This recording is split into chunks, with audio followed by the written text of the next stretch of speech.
Hey everyone, my name is Issa, and today I want to talk about header files and including and function prototypes all in one video. It's going to be a really quick video, I promise. So, when we have a function, let's say we have a function. So if you haven't seen my video on functions, go check that out. Really cool video. So, we have a function. It's an addition function. I just copy pasted it. Now, it takes in two numbers, it adds them together, and it returns that number. Nothing too crazy.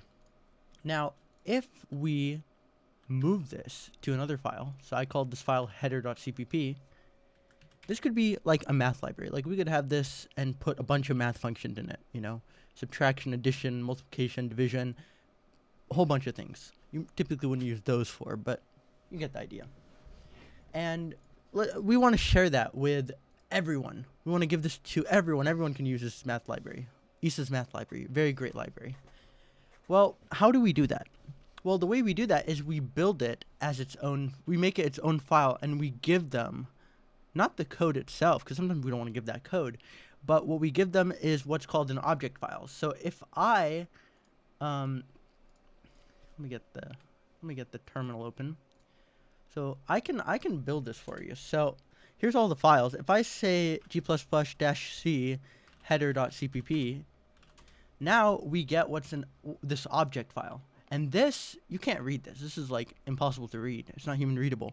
You can give this file, this header file, or sorry, this object file, .o, to someone, and you can give them this header file as well. And you can put your documentation here. You can be like, hey, this is how you use this function. So we could take this function here. So this part, this is the header of a function. This is going to be what's called a prototype. So this in a semicolon, this is a function prototype. This basically tells compiler, hey, you don't see this definition yet, but don't worry about it. We got it. And we can say like, hey, add addition function. Takes in two integers and adds them together. Returns an integer, sum. So you don't need to necessarily see this code to understand how to use this code. You give it two numbers and it gives you a sum, right?